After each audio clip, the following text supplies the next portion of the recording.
Good evening to you all, and thank you for joining us here on Rwanda Television News Tonight. We do hope you had yourselves a productive Tuesday and are continuing to enjoy the start of a new month.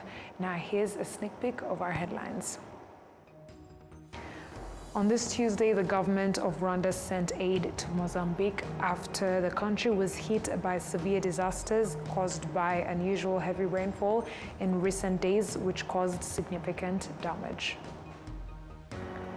Experienced governance experts say that the National Dialogue Council, Mushikirano, has played a major role in holding leaders accountable based on the wishes of citizens. Once again, thank you for joining us here on RTV News, coming to you straight from the heart of Kigali, of Africa, Kigali. And I bring you tonight's bulletin is Martina Abera. Now, to kick things off, this Tuesday, the government of Rwanda sent aid to Mozambique after the country was hit by severe disasters caused by the unusual heavy rainfall in recent days, which caused significant damage. The aid Rwanda sent to Mozambique consisted of 20 tons, including food, medicine, and other basic supplies. The floods caused by the heavy rain severely affected the central and southern parts of Mozambique, where the waters overflowed into people's farms, destroying crops badly, resulting in many households lacking food and other essential services. These floods also caused the deaths of around 140 people, leaving more than 7,000 homeless, including over 100,000 displaced who were accommodated in shelters set up across the country, mostly in schools. The floods also damaged about 1,500 kilometers of roads, making them impassable, and destroyed other infrastructure, including schools and health centers.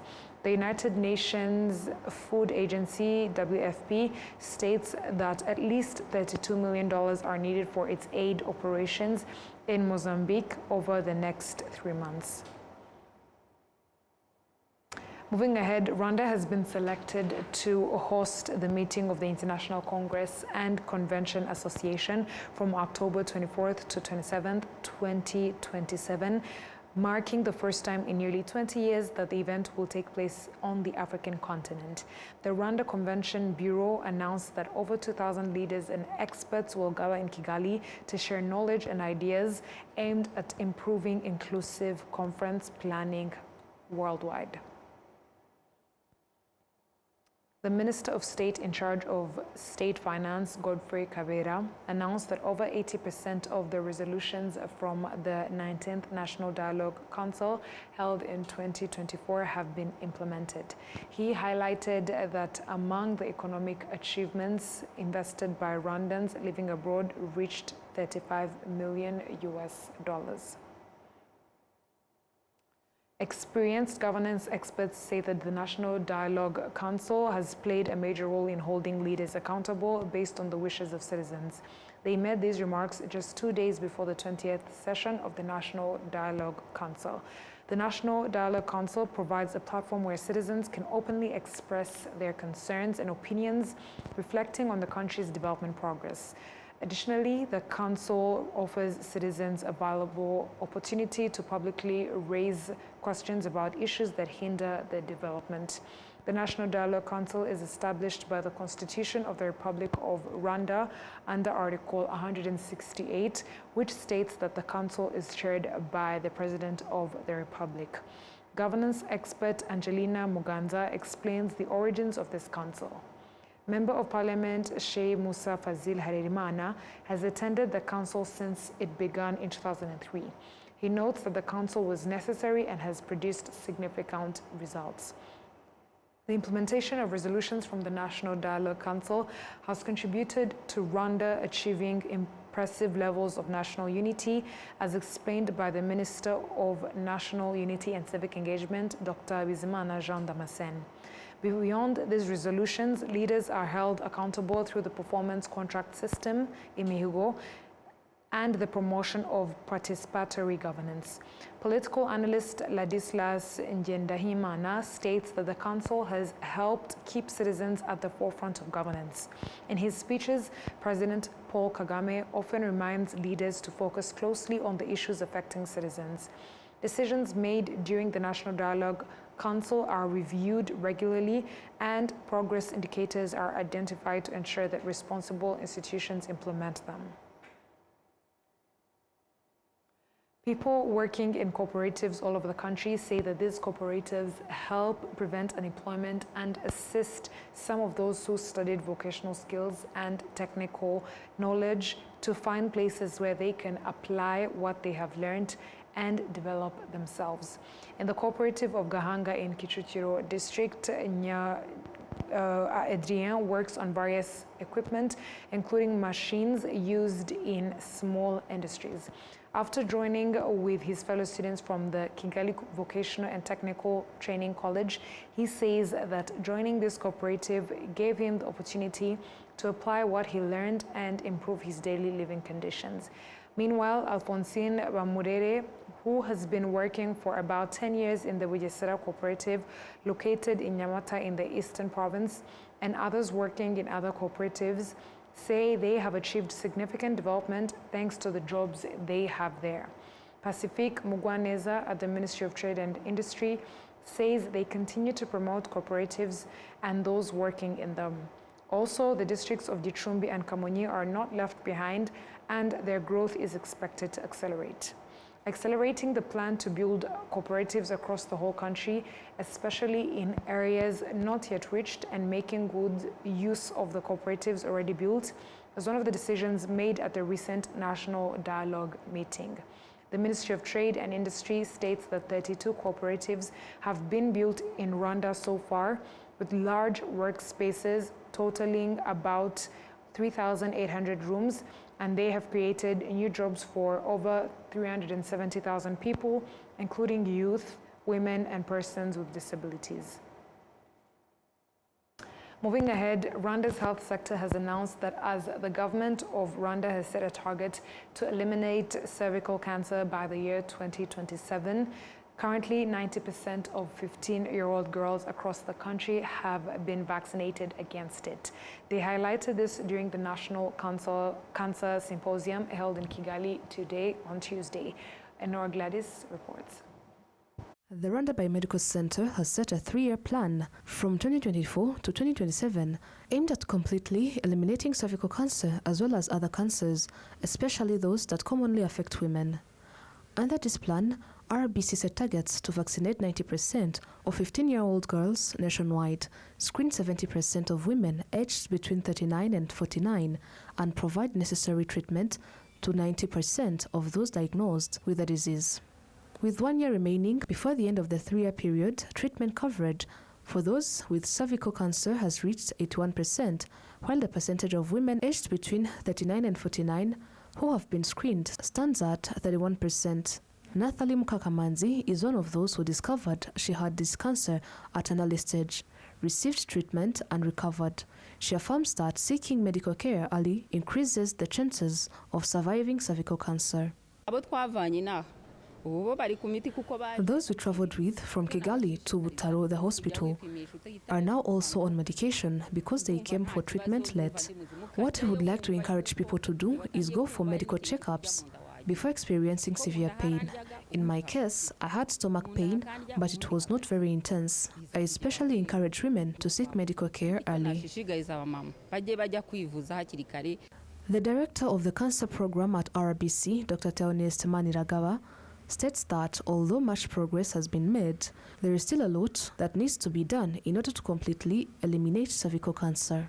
One of the challenges, as we have mentioned, is about low awareness. This comes when, for example, Rwandan women are not actually attending fully the screening, especially because that's where we have shown that we have a very huge gap, especially people attending our health facilities for screening. And also those who would have attended the screening, most of the time when they get the response that they need to come back as a follow-up, because it is through this follow-up in which now we assess if now someone has been found with positive HPV, and then we do the exam that we call VIA, which is visual inspection acetic acid, to look at the lesion. And when we found that we have a precancerous lesion, we treat it. So it doesn't make sense when you get, first of all, screened with HPV, and then you don't come for follow-up so that we know that you are treated with that precancerous lesions. Because the goal is to be treated with that precancerous, to be treated for that precancerous lesions to prevent to be malignant, to prevent to get cancer. Those are two issues. The other issue that is happening, and this affected the 81% that we have mentioned, which is not helping us just to achieve the 90% of the treatment, but also access on treatment. Mission 2027 is a government initiative which intends to make sure that we eliminate cervical cancer as an epidemic.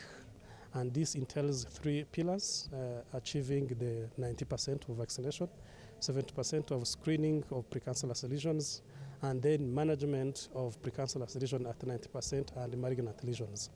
So the treatment of cervical cancer specifically requires the 3 modalities of treatment. One, which is surgical, radiotherapy, and systemic treatment. First of all, we have mentioned that all these modalities are available now in the country, and one of the added quality of modality that was not available currently in the radiotherapy was the brachytherapy. As we have said, brachytherapy is an added modality of treatment whereby the source of treatment is nearer to the organ. So previously we used to treat cervical cancer by helping the patient to lie on the table, and then the source, which is above, maybe in 1 meter, will deliver on the organ. The Rwanda Biomedical Center indicates that in general, the number of cancer cases in Rwanda continues to rise. In 2007, about 633 cases were recorded, while in 2023, the number reached about 5,548. The cancers most commonly affecting women in Rwanda include breast cancer and cervical cancer. Regarding cervical cancer, in 2024, about 866 cases were identified and more than 600 people died from it. In an effort to combat cervical cancer, which mainly affects women, RBC states that 80% of health centers have been equipped with the necessary screening tools. This program has already been implemented in 9 districts across the country. Enra Gladys, RwandaTV News. Thank you, Enara, for that report. Now, young people engaged in arts and crafts in the city of Kigali say their work is helping them overcome poverty while also keeping them away from negative behaviors. We have more on this report. Some of the handmade artistic products created by these youths mainly include tableware items. They say that job creation is possible even with minimal startup capital, as long as creativity and commitment are applied. I'd like to speak to those who say there are no jobs available. Jobs won't come to you. You have to stand up and look for them. When you have the courage to work, you also learn where to find information you need about opportunities. There are many different kinds of jobs out there. It's up to you to choose the one that suits you the best. I learned this job because I was motivated to do it, and also because it's a work that supports personal development, which is very important to me. The money we earn helps with our daily needs and keeps us from getting involved in bad habits like theft or dishonesty.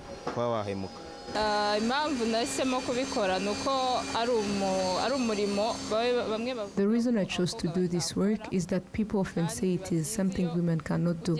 I wanted to join to prove them wrong. This work has taught me to be careful and avoid wasting materials because I understand the effort I put into everything I make.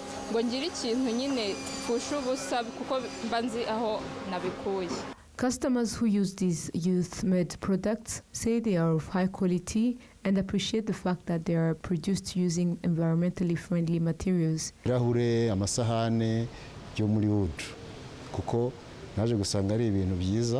Cups and plates made from wood are very good. I have found them to be durable and reliable materials.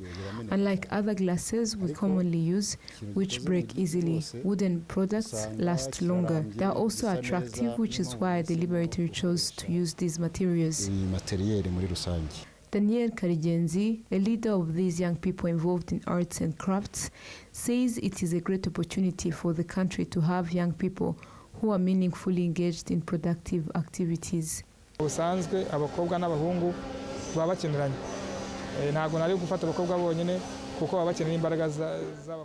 In everyday life, both men and women need each other.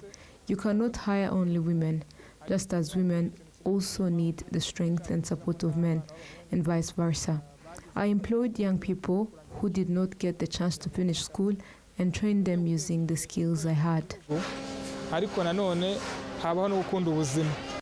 Promoting innovation through locally made materials and providing opportunities for young people are among the key drivers that will help Rwanda accelerate its development while ensuring that no one is left behind. On that note, we've come to the end of tonight's bulletin. On behalf of the news production team and the technical team, thank you for taking your time to be with us here on RTV News. My name is Martina Abera. Until next time, stay safe. Have a good night.